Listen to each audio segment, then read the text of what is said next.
नमस्कार दोस्तों, मैं सुमित तिवारी आप सभी लोगों का स्वागत करता हूं अपने यूट्यूब चैनल अधिकार गरीब का। जैसा कि आप लोगों को पता है इस समय इलेक्शन का माहौल चल रहा है। हर पार्टी अपने-अपने बहुत ही दमखम के साथ में प्रदर्शन करने में लगी हुई है। हमारे पड़ोसी गाँव के हमारे भैया हैं और इनको राजनीति के बारे में बहुत ज्ञान है। इनको लोग गुरु भी मानते हैं, राजनीतिक गुरु मानते हैं। तमाम प्रकार के नेता लोग जो हैं इनके पास परामर्श लेने आते हैं, इतना इनका चलता है अपने क्षेत्र में। इनको हर समीकरण पता रहता है राजनीति में कि किस पार्टी में कौन-सा समीकरण यूज़ किया जा रहा है, पब्लिक का रुख किधर है। काफ़ी अच्छी जानकारी है इनको अपने राजनीति के बारे में, हर पार्टी के बारे में। आज हम इनका इंटरव्यू ले रहे हैं और बहुत ही सौभाग्य है हमारा कि भैया आज हमसे मुलाकात कर पाए या मैं भैया से मुलाकात कर पाऊँ। भैया जी नमस्ते। हम्म, भैया जी आपका शुभ नाम बता दीजिए, हमारे दर्शक जानना चाहेंगे। राम आश्रय। रामाश्रय भैया। तो जैसा लोगों का मानना है, हम भी जानते हैं कि आपको राजनीति के बारे में काफ़ी अच्छी जानकारी है, बहुत अच्छी पकड़ भी है आपकी। हम्म, तो अभी आप बताइए जैसे उत्तर प्रदेश में आगामी जो चुनाव होने वाले हैं, आचार संहिता चल रही है, क्या लग रहा है किसका जो दमखम लग रही है? वैसे बीजेपी का तो बढ़िया है और सपा थोड़ा बहुत जो है टक्कर दे, बाकी अन्य पार्टियों में कुछ तो थोड़ा ढीला है बस। तो ही पार्टियों में दम है। नहीं ऐसा क्यों मतलब बहुत जैसे लोग कहते हैं कि इस बार सपा भी बहुत अच्छी जोर लगा रही हो सकता है सपा भी अपनी सरकार बना ले जाए, हमको तो ऐसा भी सुनने को लेकिन मिल रहा है। ऐसा कुछ नहीं है। लोग नाराज हैं कुछ मुद्दों पर, लेकिन विकास हुआ है। लोग जो तो है। सबसे पहले हम रामेश्वर भैया जी हम आपसे जानना चाहेंगे कि जो पब्लिक है, जनता है, हम्म, ये किन मुद्दों के ऊपर नाराज है? जैसे खेतों में जानवर है, सबसे ज्यादा तो जानवर के लिए नाराज है। और दूसरे जो कोरोना हुआ है, कोरोना से शिक्षा विभाग पे थोड़ा असर पड़ा है। जैसे बच्चों की पढ़ाई इससे प्रभावित हुई है। जैसे आपको ये भी पता होगा बच्चे देश का भविष्य होते हैं। अब बच्चे देश का भविष्य होते हैं। जब हमारा भविष्य ही गर्त में होगा तो सोच लो आगे आने वाली पीढ़ी क्या सोचेगी। शिक्षा एक ऐसा माध्यम है जिससे जिसी से नींव जुड़ती है। तुम्हारी नींव विकास की शिक्षा से है। शिक्षा एक ऐसा माध्यम है और शिक्षा को कमजोर हो गया, तो शिक्षा जब कमजोर हुई तो वहां से आदमी कमजोर होने लगता है। शिक्षा पर तो बहुत बड़ा प्रभाव पड़ा है। स्कूल बंद रहे साल भर। इसके अलावा इसके अलावा और जिसे विकास तो हुए हैं, जिसे विकास हुए, लेकिन कोरोना एक ऐसी चीज है, इसी से आगे अभी अभी आगे दिक्कत है। लॉकडाउन हुआ, ये सब हुआ, इससे छोटी जनता का नुकसान हुआ। छोटी जनता अपने कामकाज पर नहीं जावे, उसने जो चाहिए वो काम नहीं मिला। अच्छा हम और आपसे ये जानना चाहेंगे जैसा आप बता रहे हैं बीजेपी का आप पक्ष भी ले रहे हैं या हाँ, आपको जानकारी है आपको ऐसा लग रहा है कि बीजेपी सरकार पुनः वापसी बना रही है। तो आपसे जानकारी हम लेना ये चाह रहे हैं सर कि आपको शायद जानकारी हो अभी 2022 में 2 फरवरी के दौरान में अस्थायी गौ आवास बनाने के लिए योगी सरकार ने एक प्रस्ताव यानी कानून लाया था। जानकारी है आपको? इसके बारे में किसके लिए? अस्थायी गौ आवास बनाने के लिए यानी हर ग्राम पंचायत प्रधान को एक आदेश दिया गया था कि आपके गांव में जितने भी खुले गोवंश घूम हाँ, रहे हैं हुआ है। इनके लिए जो है तिरपाल डाल करके और इनको संरक्षित किया जाए, एक जगह बांधा जाए, इनके चारा पानी की व्यवस्था की जाए, धीरे धीरे करके नजदीकी जहाँ पे गौशालाएं हैं जहाँ पे इनके पास स्पेस है रखने का उनको वहां पर स्थानांतरित किया जाए। देखो ऐसा है, जमीनी हकीकत भाई कुछ और है। यहाँ होता क्या है, हम जानते हैं जो चारा की भुखमरी हुई, जब चारा हमारे पास निजी लोगों के पास नहीं तो इनको चारा कौन देगा? तो ये क्या करते हैं फिर? छूट जाते हैं, छोड़ नहीं देते हैं या बात कुछ। हम ये कह रहे हैं हाँ, जब ग्राम प्रधान जिसको हम अपने गांव का मुखिया चुनते हैं। अब अभी तक लोग योगी सरकार को योगी जी को दोष दे रहे थे, योगी जी ने ये कर दिया, योगी जी ने खुला छुड़वा दिए।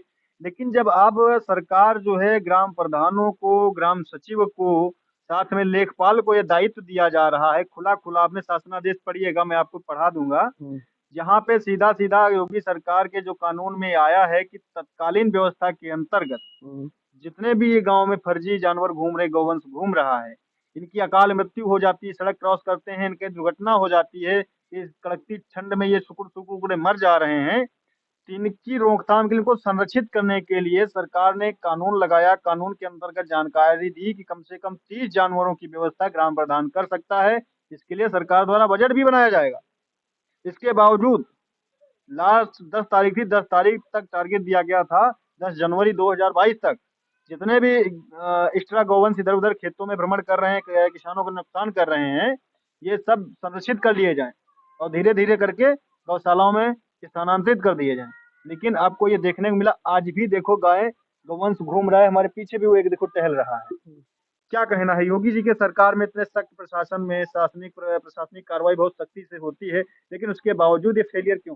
पूरे 5 साल बीत गए, गौवंश के ऊपर लगाम नहीं लगा पाई बीजेपी। देखो ऐसा है, ये कानून तो बनते हैं, कानून का पालन करने वाले भैया हम ही लोग हैं, और हम लोग उसका क्रियान्वयन सही नहीं करते। अब कानून थोपना अलग बात है, अब कानून स्वेच्छा से पालन करना अलग बात है। नहीं, थोपना जिसको रिस्पॉन्सिबिलिटी दी गई है, हाँ, जो इसके जिम्मेदार हैं, जिनको सरकार इनके लिए जो है पैसा आवंटन करती है, तो उनको तो ये कदम उठाना चाहिए, उनको तो जिम्मेदारी लेना चाहिए ना। लेना चाहिए, लेकिन नहीं करते हैं। तो इस पर भाई सरकार की कार्रवाई हो। भाई सरकार हमारा यही तो कहना है, लोग कहते हैं शासनिक प्रशासनिक कार्रवाई के लिए हाँ, आदित्यनाथ योगी जी की सरकार एकदम हमेशा तत्पर रहती है, बड़े बड़े दावे करती है, लेकिन जमीनी हकीकत में आपने देखा पूरे 5 साल बीत गए, लेकिन गौवंश के ऊपर लगाम नहीं लगा पाई। क्यों? देखो इसका कारण ये है, जमीनी हकीकत कुछ और होती है। जब तक हमारे अंदर नहीं होगा, उस चीज को हम नहीं समझेंगे। कानून थोपना अलग बात है, जैसे कानून कोई लगा दिया गया है, कानून को हम कानूनी दायरा में करेंगे जब हम अपने स्वेच्छा से, तभी हो। और कह दिया जाए ऐसा करो। अच्छा छोड़ो, वो बात छोड़ देते हैं। हालांकि अभी आप ये बताओ, जैसे आपने देखा होगा कुछ दिन पहले माननीय नरेंद्र दामोदर दास मोदी जी ने जो 3 कृषि कानून लगाए थे पहले, उनको शीतकालीन सत्र में वापस लेने की बात की, जहां तक उन्होंने वापस भी ले लिया। अब हम आपसे, जैसे उन्होंने जिस दिन वापस लिया था, उन्होंने एक ही बात कही थी कि हम चंद किसानों को समझा नहीं पाए। तो हम आपसे जानना चाहते हैं, आप राजनीतिक गुरु भी बताए जाते हैं, आप काफी जानकारी भी रहते हैं राजनीति के मामले में, वो 3 कृषि कानून क्या थे? एक था जो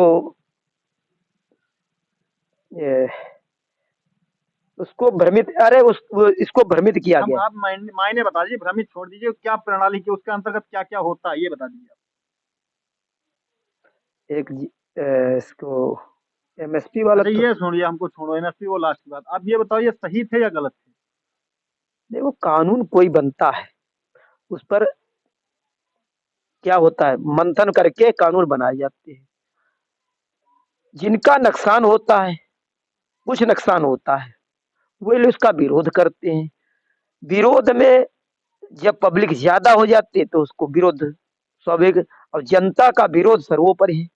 अच्छा, क्या एक बात आप मानते हैं, जैसे मान लीजिए किसी क्लास में हम्म, 100 बच्चे पढ़ते हों हम्म, और किसी टीचर ने एक सही जो है सवाल हल कर दिया हो, बोर्ड पे उसने समझाया हो, सही किया हो, उसमें से 60 बच्चे उसका विरोध करने लगे, या हम कहते हैं 20 बच्चे विरोध करने लगे कि नहीं सर ने आपने गलत बताया है, ये क्वेश्चन गलत है जबकि वो सही है, और बाकी के जो 80 बच्चे बैठे हैं जो वो सही मान रहे हैं, लेकिन अपनी बात को ये साबित नहीं कर रहे हैं कि सर के साथ में नहीं खड़े हैं कि सर नहीं आप सही हैं, तो 80 जो शांत बैठे हैं, तो क्या लगता है, आप ये मानते हैं जो 20 वो है जो असत्य को सत्य बताने में लगे हुए हैं, वो सही है, या जो 80 चुप बैठे वो सही है? देखो 80 चुप है, लेकिन हम अपने अधिकारों को, जो हमारा अधिकार है, जैसे हमने ये क्वेश्चन सही है तो सही को सही कहो, और जब सही कहो तो 20 वादे कम जो हो जाएंगे। और 20 चिल्ला रहे हैं, तुम चुप बैठे हो। कोई चीज को चुप से कुछ हल होने वाला नहीं है। आप अपनी बात को रखिए, जो सही बात लगे उसको रखिए। रखोगे तो क्या होगा, उस उतने आदमी तुम्हारे पक्ष में आएंगे। ऐसा नहीं है कि 80 लाख 80 में के अगर 4 बच्चे उसी को 80 बच्चों को समझाते कि भैया तुम जैसे 20 विरोध कर रहे हैं, आप भी इसको सही कहें, तो इसका परिणाम कुछ और होता, तो ये 20 चिल्ला नहीं पाते।